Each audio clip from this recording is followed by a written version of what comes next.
En un lugar de la Mancha, de cuyo nombre no quiero acordarme, no ha mucho tiempo que vivía un hacendado rural llamado Alonso Quijano. Los ratos que estaba ocioso, que eran los más del año, se daba a leer libros de caballería. Cuanto más leía, más se llenaba de indignación al comprobar las crueles conductas de los hombres y se dio en pensar en todo ello. Y así, del poco dormir y del mucho leer y pensar, se le secó el cerebro. Y rematado ya su juicio, vino a dar en el más extraño pensamiento que diera loco en el mundo: hacerse caballero andante, e ir por toda la tierra buscando aventuras y deshaciendo todo tipo de agravios. Ya nunca más volvería a ser Alonso Quijano, sino el intrépido caballero conocido como Don Quijote de la Mancha. Ante ti, mundo ruin, miserable y falaz, maldición de los hombres de bien. Llega hoy un hidalgo a retarte capaz de morir por su honor o vencer. Yo soy yo, Don Quijote, señor de la Mancha, me llama el destino a luchar. Que los vientos con furia empujen mis pasos allá donde quiera el azar. Donde me lleve el azar, hacia la gloria final. Play the guitar, play it again, my Johnny. Maybe you're cold, but you're so warm inside.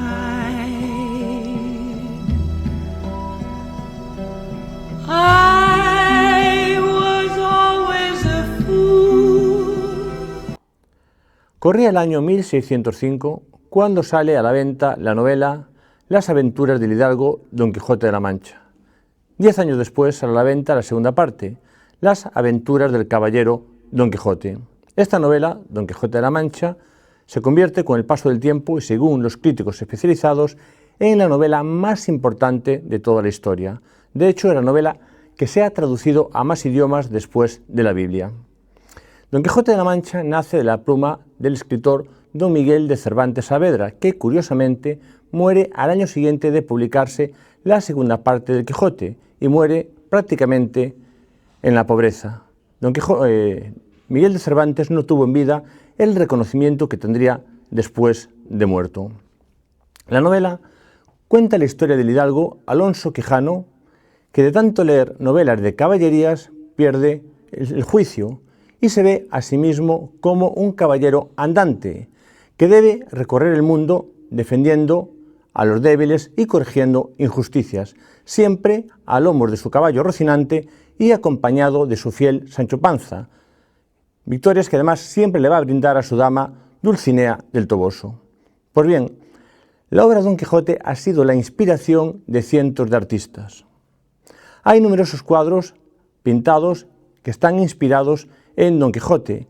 Hay numerosas piezas musicales inspiradas en el Quijote. Hay incluso un ballet que se titula El Quijote. Nuestro Julio Iglesias tiene una canción titulada El Quijote. O, por ejemplo, el grupo El Mago de Oz tiene un disco que está íntegramente inspirado en el Quijote.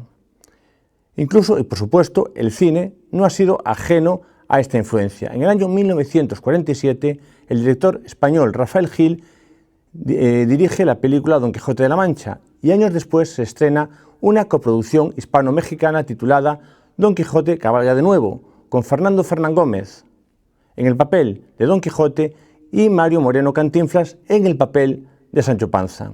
La televisión tampoco es ajena a la figura de Don Quijote y en el año 1992 se estrena en televisión española la serie Don Quijote, con Fernando Rey en el papel de Don Quijote y Alfredo Landa en el papel de Sancho Panza. Incluso en el año 78 se estrena una maravillosa serie de animación titulada Don Quijote, cuyo tema central compuesto por Juan Pardo, se convierte en la primera canción infantil que alcanza el número 1 en ventas en nuestro país.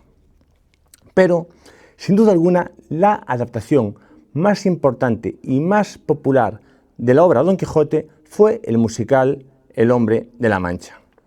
Es importante aclarar que El Hombre de la Mancha no es una adaptación del libro, sino que se inspira en el libro. De hecho, el musical comienza con la detención de don Miguel de Cervantes Saavedra y su ingreso en los calabozos, a la espera de ser juzgado por la Santa Inquisición. Y una vez en los calabozos, debe defender a capa y a espada frente a los demás detenidos una obra manuscrita que lleva bajo el brazo, y como ustedes bien pueden suponer, se trata del Quijote. Pues bien, el musical se estrena en Broadway en el año 1966 y tiene un éxito extraordinario. Y está en cartelera un total de 6 años, si bien posteriormente sería nuevamente representado, aunque con un elenco diferente. El musical El Hombre de la Mancha se ha representado prácticamente en todo el mundo, de México a Argentina, de Argentina a Singapur y de Singapur a España. Supongo que todos recordarán en el año 98 cuando se estrenó en Madrid el musical El Hombre de la Mancha, con Paloma San Basilio y José Sacristán en sus papeles principales. Pues bien, el enorme éxito que tuvo el musical en el año 66 llevó al proyecto de trasladar ese musical al cine. Y aquí surge la película que hoy les vamos a proyectar, El Hombre de la Mancha, rodada en el año 1972 por Arthur Hiller. En un primer momento se pensó para rodar la película en el mismo elenco que estaba triunfando en Broadway. Sin embargo, tras unas primeras pruebas, la producción no quedó conforme y acabaron despidiendo al director. Poco después seguirían al director, el letrista y el compositor, hasta que finalmente el proyecto llega a Arthur Hiller, que es quien finalmente dirige la película. La película está protagonizada por Peter O'Toole en el doble papel de Cervantes, Don Quijote, Sofía Loren en el doble papel de Aldonza, Dulcinea de la Mancha, y James Coco en el papel de Sancho Panza. Se estrena la película y es un gran fracaso.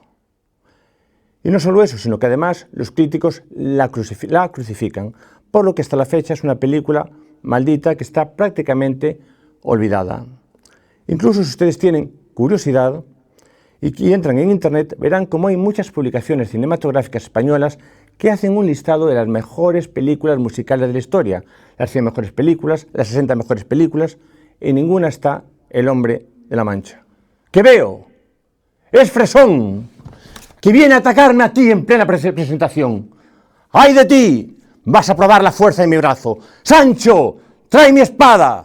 ¡Trae mi armadura! Pagarás este insulto, pagarás este agravio.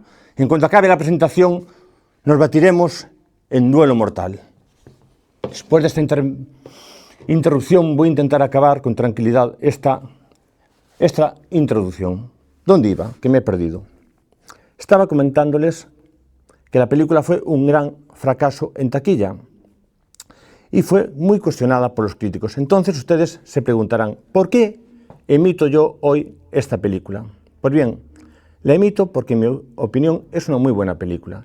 Creo que mereció mejor fortuna en su estreno y creo que merece una revisión. De hecho, me gustaría que ustedes, después de ver la película, me diesen su opinión en la página de YouTube de Carballiño Televisión y me digan si a su juicio realmente esta película merece ser recuperada. Una anécdota. Ustedes van a ver la película doblada, es decir, cuando hable Sofía Loren o cuando hable Peter O'Toole van a oír la voz de los dobladores. Sin embargo, cuando canten van a oír las voces originales. Cuando cante Dulcinea van a oír la voz de Sofía Loren. Cuando cante Sancho Panza van a oír la voz de James Coco. Sin embargo, cuando cante Don Quijote no van a oír la voz de Peter O'Toole. Peter O'Toole al cantar fue doblado por el cantante, déjeme consultar mis chuletas, Simon Gilbert. ¿Por qué lo doblaron? Según parece, porque el tono de voz de Peter O'Toole no se adaptaba perfectamente al personaje de Don Quijote. Bien es cierto que Peter O'Toole hace una magnífica interpretación, de hecho fue nominado al Oscar al mejor actor. Sin embargo, no acabo de entender muy bien el por qué eligieron a un actor cuyo tono de voz no era el adecuado para presentar para representar al Quijote. Hasta aquí mi presentación de hoy. Pero no quiero marcharme sin antes hacer dos reconocimientos. Uno, por supuesto, a Ana Domínguez, que está, como siempre, en la realización, y sin ella este programa no sería posible. De hecho, a veces me recuerda a Billy Wilder aguantando los caprichos de Marilyn Monroe. Y el segundo recordatorio quiero hacérselo a Norman Bates, porque voy a tener que traerlo aquí otra vez para que vuelva a recordarle a mis productores que tienen que traerme las películas que pido, porque si no, algún día al irse a duchar puede aparecérseles. En fin, les espero la próxima semana, donde nos adelantaremos al Festival de Cine Internacional de Ourense y emitiremos la película El apartamento, dirigida por Billy Wilder. Buenas noches y sean buenos. Play the guitar, play it again, my Johnny.